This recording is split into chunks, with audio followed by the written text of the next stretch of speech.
Good evening. We are on Daf Sadi Zayin Amud Aleph. A little bit before where the lines get wide. Itmar. Someone uses someone else's boat without permission and uses it for work. Marav Rasas Sakharan tell you that if the owner wants, he could take payment via rent. Or he could take depreciation of the boat's usage from the value from the boat's usage. وشمو أمر إنه نتائج بتخيل only takes depreciation. أمر بابا لا it's not even a مخلوق between the two. هذا عبيد الأجرة when he said that it's either rent or depreciation is when the boat is used for renting in general.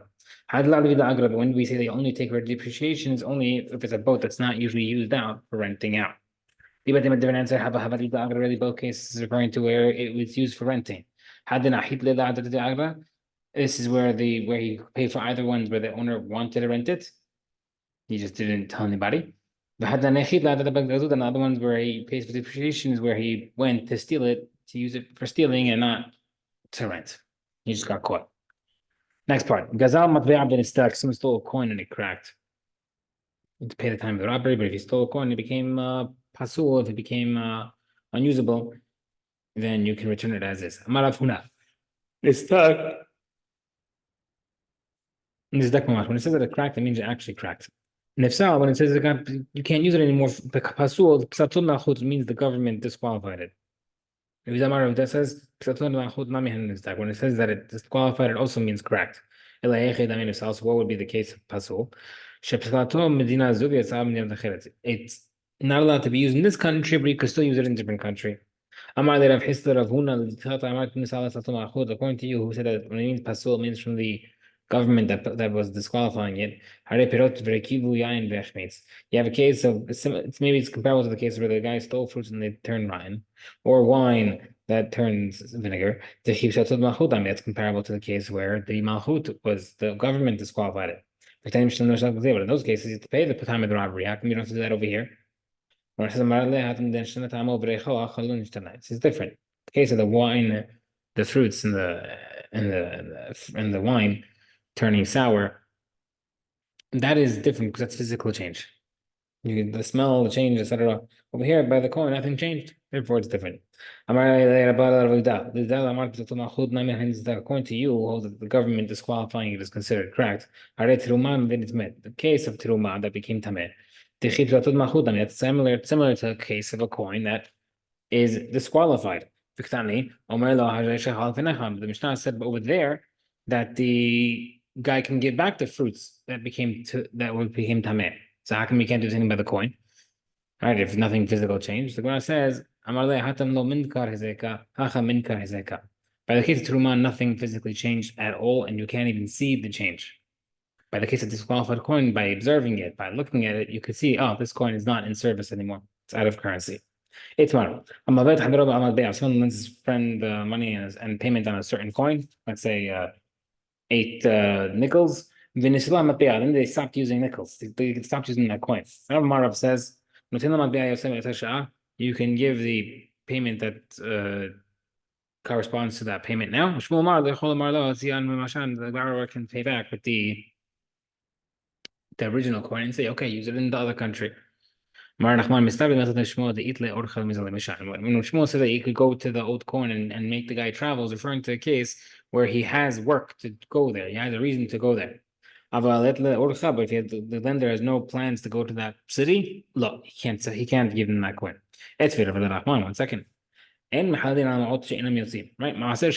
The money that a person has to, or the fruits that a person has to bring to Eretz Israel, I believe in yours 3 and 6.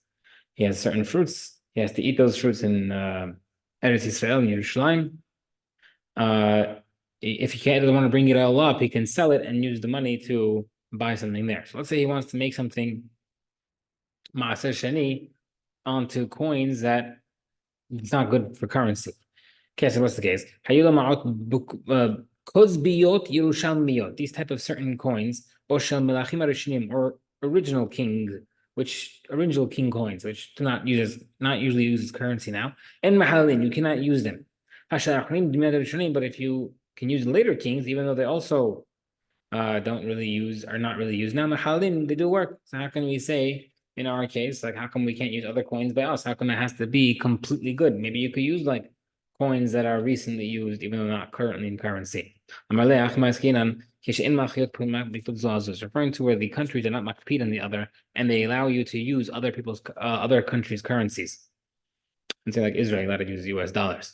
So that means that Shmuel is referring to the case where you're allowed to pay with the old currencies when you are giving the money to the guy to travel to the next place. That's referring to the case where they are makpid, and therefore you can't hold it over here. You have to use it over there. Then how would you bring it there if they don't like each other? How would you bring the money from North Korea to South Korea? When it says the monthly you're able to sneak it through because they don't really search you. But if they were to find it, they would confiscate it. Tashma. You cannot use Maaser Shani on coins from Eretz Yisrael stuff that is in Bavel. And neither vice versa in coins. But in Bavel, you don't use Bavel coins. However, you cannot use the Maaser Shani money on coins in Eretz Yisrael that are currently in Bavel. Even if you're going to Eretz Yisrael. Question against what we just said. Referring to the case where they are makpid and you can't bring it. So that's the case. What's the point of doing Bavel coins in Bavel? How are you supposed to bring them to Eretz Yisrael? Gemara says, because you could still buy an animal with that in Bavel and bring up the animal. No problem with that. They made a halacha that you're allowed to bring all types of currencies to Yerushalayim for this reason, because people will want to bring stuff from outside and they will be very hard to switch or to find money. So they said, you know what, for Yerushalayim accepts all currencies. So how does that make sense? How can you can't use Bavel money?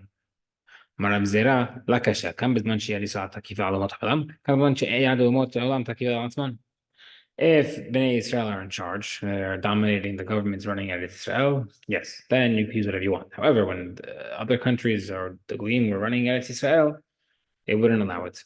What's considered the coin of Yerushalayim? When David and Shlomo are on one side of the coin of Yerushalayim, and Yerushalayim will be the other side. Will be the coin of Avraham Avinu. Zaken Uzkina mitzad echad, Abraham and Sarah on one side, Bahur Betullah mitzad acher, and Yitzhak and Rivka on the other side. Interesting.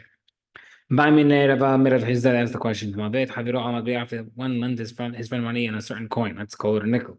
And the authorities, the mint, the US Mint changes it. The US nickel will be having 10 times the amount of nickel attached to it. So instead of worth 5 cents, the nickel is now worth 75 cents.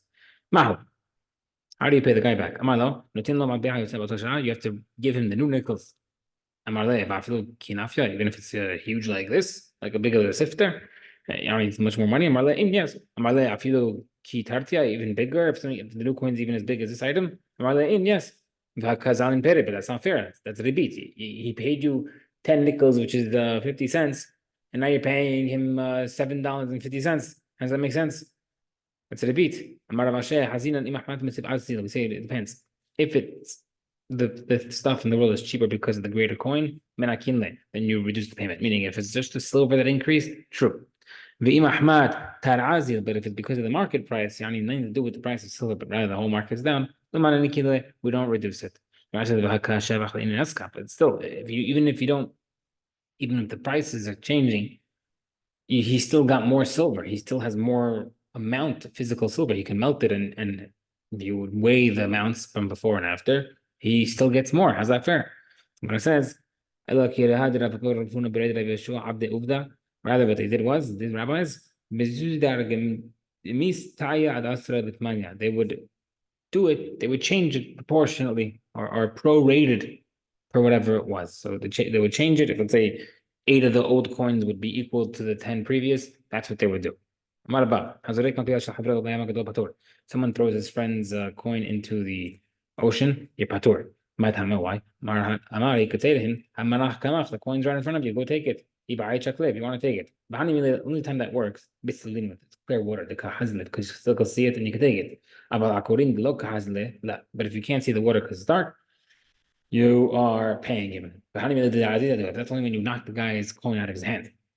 If you took the coin and chucked it, you stole it, and therefore, therefore you have a requirement to return it or replace. A person cannot make maaser sheni items on something that's on coins that are not in his possession. Yes, that was the case. If he had coins in Kistera or in Haramelech, very far places, dangerous, no one really travels there. Or in Mehalin, or if his money fell into the great or into the Yamagadol, you cannot use it. So we see that you can't recover money from that ocean. Regarding Maaser, you still can't use it. It has to be in your hand. Torah says you shall use it to attach the item to the money that's in your hand. Over here, it's not there. Someone breaks the image of a coin, right? So it was a picture of Abraham Lincoln, and then you knocked it out with a hammer. You're patur from paying damages. Because technically, in regarding it's still a coin, still a good coin. That implies the where he made it smooth like a stone. But if you filed it down, you reduce the amount of value of silver, and therefore you have. Metiv Rava. We'll continue here tomorrow.